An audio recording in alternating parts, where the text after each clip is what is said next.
ঝালকাঠিতে সেচ শ্রমিক সংকট এবং ঘন কুয়াশার কারণে ব্যাহত হচ্ছে বোরো আবাদ। কৃষকদের অভিযোগ, বৈরী আবহাওয়ার সাথে বেড়েছে সার, কীটনাশক ও কৃষি উপকরণের দামও।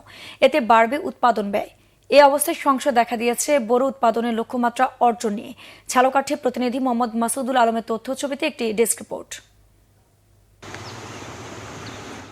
ঝালকাঠিতে ৭৬৫ হেক্টর জমিতে বীজতলা শুরু করেছেন কৃষকরা। তবে তীব্র শীতের কারণে দেখা দিয়েছে শ্রমিক সংকট। এছাড়া পলি পড়ে খালগুলো ভরাট হওয়ায় সেচের অভাবে ফেটে যাচ্ছে বোরোর ক্ষেত। সার, বীজ সহ কৃষি উপকরণের ব্যয় বাড়ায় হতাশা বেড়েছে কৃষকদের। পানি পাওয়া যাইতেছে না, মেশিন দিয়ে পানি দেওয়া লাগতেছে, সার ওষুধের দাম বেশি, এই জন্য আমাদের একটু কষ্ট হইতেছে। আমরা নিজেরা আর কি চাষ করি, আগে তো বদলা ছিল, এখন আর বদলা পাওয়া যায় না।